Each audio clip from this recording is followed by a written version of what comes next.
Siddhant, tell us something about yourself and Andromeda and where it all started. Andromeda's journey is actually, I'll quickly go back 3 years back when I was doing my electronics engineering at RV College of Engineering, Bangalore. And it all started as a student technical club in my college. So in my college, I, along with the other two founders, launched a technical team called as Team Hydra. And this Team Hydra actually made autonomous underwater vehicles for water purification and data analytics purpose.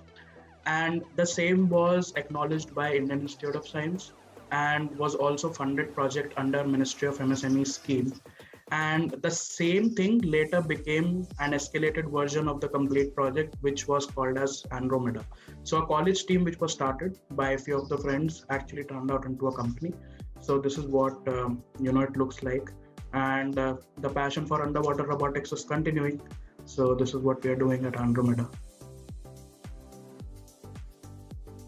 Siddhant, from college to scaling this up into such a huge project, this requires a lot of mentorship and guidance, right? So how was that important to your startup? Yeah, actually, and very correctly pointed out by you. And being one of the first gen entrepreneurs, because I do not have any businessman or entrepreneurs in my family. My predecessors all have been into service or into government job, so it was very difficult. And at that point of time, luckily, we got in touch with the SNU. So what I have been feeling since 3 years now is. Two of the things are very important for a startup to actually receive some sort of nourishment at the inception is either you have a very good mentor or you have group of people who can motivate you on each and every step. And at SNU we found both.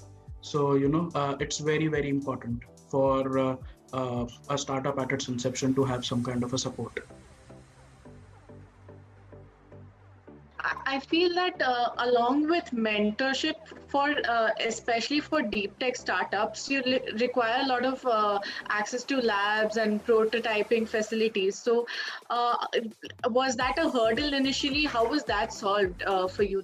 Yeah, when I take a deeper look in the Indian startup ecosystem, so most of the people and most of the accelerators down there understand SaaS, so they understand software as a service, they understand app-based startups, and that is what they term under the deep tech category. But you cannot actually show tech till it is put onto a hardware. So we both are communicating, but we have laptops and phones to do that. Technology of Zoom will not work if at all we do not have access to these hardwares. So the support system of hardware-oriented startups is still in the progressing stage, and many incubators do not understand the requirement and do not have the required infrastructure to actually support a hardware-oriented startup. And it's not only the labs, but it's the facilities which you require, right from 3D printing to metallic printing to whatnot, which you have to put in one machine, because it all a combination of electronics, mechanical, you name it, and you have it in a hardware system. So a lot of things go behind that, and a lot of infrastructure is there. And in order to do a startup, and that too when you are hard on money initially at the inception, it becomes difficult. So you require labs. It's a very, very important thing. What was the biggest hurdle apart from prototyping and mentorship that you faced as a startup while scaling up to the level that you are in right now? In the early stages, every entrepreneur feels that I'm directly going to sell to the government. So my idea is superb, and government will come to me and they'll be like, please give me your product and all those things. And even I was onto that line of thinking, but it doesn't happen. It is step by step that you progress, and that is what I found difficult. So having a background of Indian Institute of Science, having a tech background, I understood that the product that we have made is absolutely the coolest in Asia, and nobody would have done it and all those things. But then we understood that commercial side of things is very important for a startup to create a brand image, because it's not always your tech, or it's not always the vigor for your tech which is going to drive you through government and get noticed, but it's the kind of brand image that you create for yourself.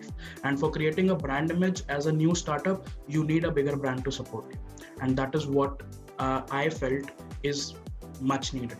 So a bigger brand to support you, and getting out of the illusion that government is gonna come after me and buy the product. Those two things were difficult for me to find out or figure out. So, I mean, speaking of brands, Shiv Nadar himself, like the founder of HCL, is in itself such a big brand image, right? So, did that help you sort of navigate through these problems? Definitely, and that is where I wanted to come to. So I was waiting for you to ask that question. When you talk to people and you say that you are under guidance or you are under incubation of Shiv Nadar sir himself, HCL, or you may name SNU, Shiv Nadar's University, they create a different image about you altogether. Because if you have been filtered and then supported by somebody like Shiv Nadar, they get a feel that these guys have already reached a level, or they have already gained a particular stature, which is enough for them to, talk to us. So this usually happens when we are pitching to VCs or when we are pitching to Indian investors. When we say that we are backed by HCL, they get a different awe of our presence, that so already supported by HCL, so they might be really good. So it helps, it gives you an upper edge. So that is what I can say. Definitely. I mean, and the process of making sure that you are the best and then you're mentored to be the greatest is also such a big thing, right? To have, and that support to have, right? So I mean, taking the macro perspective now, like let's talk about pan India. What do you think is the future of deep tech in India, and what are the things that you look forward to in this space?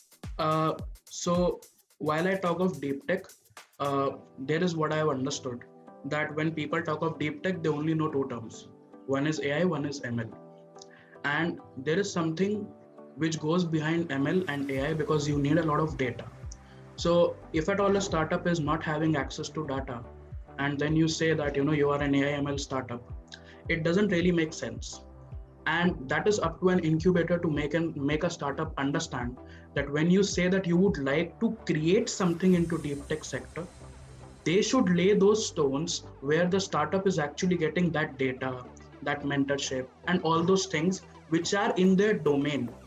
So basically, this is an illusion for some of the startups who say that they are a deep tech startup, and some of the incubators who say that they are a deep tech incubator, but they themselves do not understand deep tech. So one of the examples, so I was pitching to one of the VCs who is supposed to be investing in deep tech startups, and they asked me, what kind of a deep tech are you using in your submarines? And while I started explaining them the trivial process of how we use deep tech, they were a little skeptical of being able to grasp what I'm trying to explain, because the kind of past they had in investing into startups, that was just some primitive machines who tend to be deep tech or tend to be calling themselves a deep tech but are really not. So two of the things, because when you talk about an organization like the HCL, who has got robotic center of excellence, who has got deep tech experts who are the best in the world, you can say that I have been trained under this infrastructure, and then I can tell you about, like, it's not always going back to my college days. So this is what I find it's a problem, that deep tech startup is good, but understand the difference between app, understand the difference between software, and understand the difference between hardware. There are a lot of things to explore under deep tech. Yeah, that completely makes sense. I think the lack of understanding and education in this space is, sort of causing this problem. How do you think accelerators can make this problem better? Like how can we provide solutions to such problems? One of the things is that startups need to be straightforward, taken bottom line. So in case there is a startup which is coming to you and which is saying that I have got a technology which can be put into your car, which will make it fly and then go inside water and then go into space. So you shouldn't always be like, oh wow, that's a great idea, we are applauding you. Wow, you are an entrepreneur, you are a crazy beast, you're gonna make the history. Lot of appraisal which is not really required shouldn't be done at the inception. Our startup should be shown the real face of the futuristic technology which this guy is trying to perform at the very beginning. Because losing at the first step is still okay, but losing at the 99th step is not so good. So accelerators need to first provide domain expertise to this startup if they do not have that, because it's understandable. Somebody who's running an accelerator may be a business guy. If at all I am having a robotic idea, he or she might not be able to understand. They can only understand market, but they cannot understand product development. So one is connect me with the person who understands my domain, and then give me a exact idea that you are going wrong here. You need to either change your business plan, or you need to either change your product, or you need to either change your implementation strategy. So very, very fair insight should be given to startups. And that's why people keep shouting that 99 startups and 90% startups keep on failing and all. That is a reason, because they do not get a clear picture from their incubators and accelerators at the very inception. It's very important.